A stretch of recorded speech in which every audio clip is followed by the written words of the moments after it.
எல்லாருக்கும் வணக்கம். வந்திருக்கும் அனைவருக்கும் நன்றி.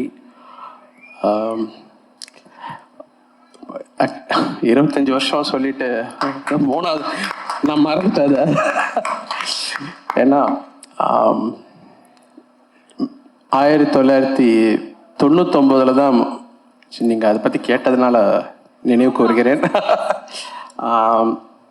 ஒரு ஒரு எளிமையான ஒரு சின்ன ஒரு இளம் இயக்குனர் கௌதம் மேனன்றவரை சந்தித்தேன். அவர் ஆர்டி ராஜசேகர் என்ற ஒரு கேமராமேன் மூலியமா வந்தார் ஒரு விளம்பர படத்துக்காக.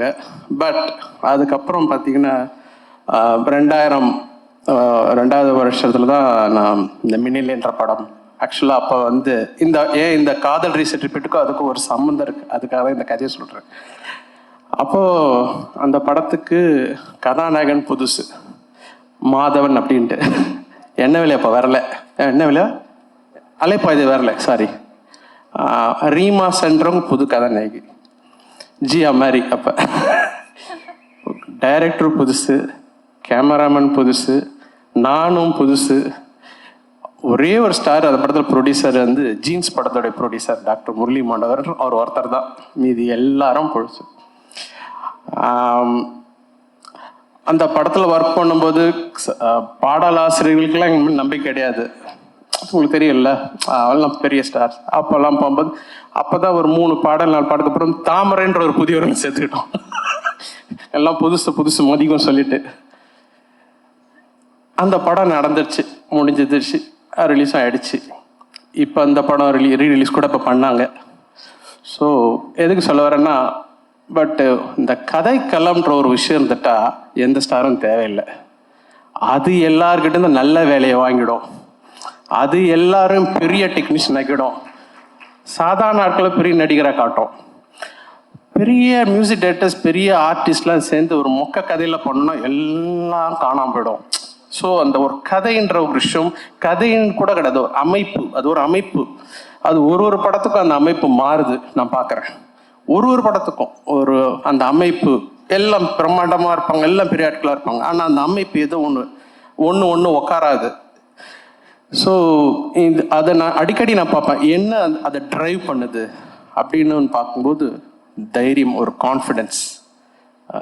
பாலா சார்லாம் இருக்கிறாரு, அவர் அந்த கான்ஃபிடென்ஸ், இது ஜெயிக்கொண்டா அப்படின்னு சொல்லிட்டு நம்ம நினச்சி ஒன்று பண்ணி ஆரம்பிக்கிறோம்ல, அது எல்லாருக்கிட்டே சேர்ந்து ஆடியன்ஸும் கரெக்டாக ஃபர்ஸ்ட் டே வந்து உட்காந்துருவாங்க. அவங்க எப்படி தான் அவங்களுக்கு தெரியும்னே தெரியாது, அப்படி வந்து நிற்பாங்க. பாசிட்டிவிட்டின்னு சொல்லுவோம் ஆங்கிலத்தில்.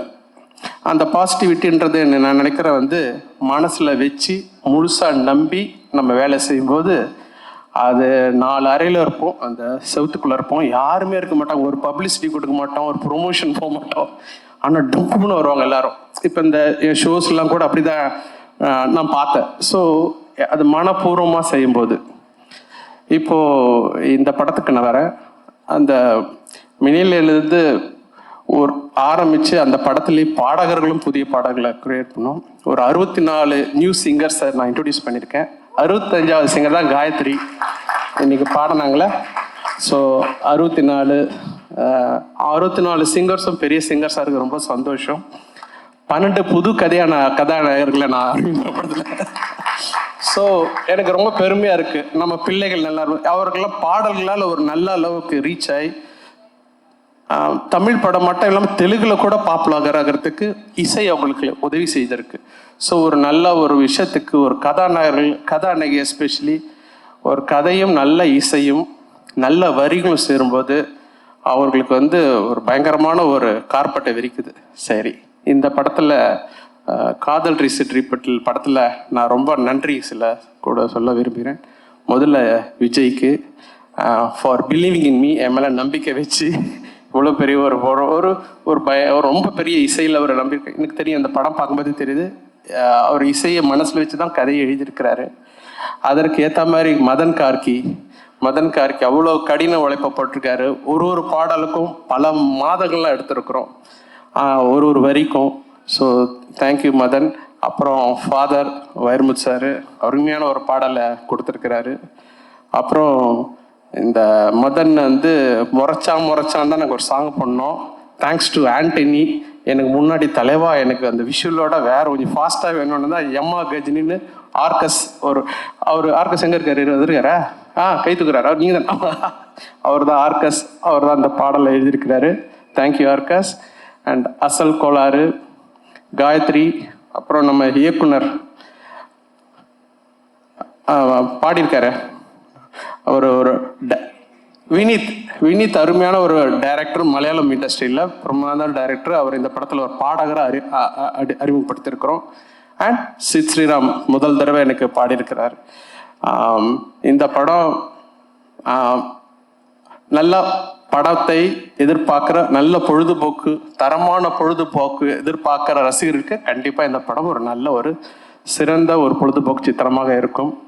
அதிலும் தாண்டி நாங்கள் மனப்பூர்வமாக வேலை செய்கிறதுக்கு ஒரு அருமையான ஒரு தளத்தை ஏற்படுத்தி இருக்கிற விஜய்க்கு அண்ட் ப்ரொடியூசருக்கு ரொம்ப நன்றி. And Aravind Krishna, beautiful cinematography. அவர் முன்னாடியே சொல்லிட்டாரு, சினிமா ஆர்ட் பெயிண்டிங் மாதிரி இருக்குது.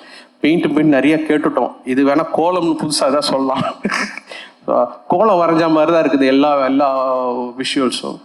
அண்டு இந்த டீமே வந்து ரொம்ப அருமையாக ஸ்காட்லாண்டில் போய் அவ்வளோ பியூட்டிஃபுல்லாக படம் பிடிச்சிருக்காங்க. எல்லாத்தையும் தாண்டி நம்மளுடைய கதையை அந்த படத்தில் வச்சுருக்கிறாங்க. So hats off to the whole team. And எல்லாருக்கும் இந்த படம் மிகப்பெரிய வெற்றி அடைய என்னுடைய வாழ்த்துக்கள். தேங்க்யூ.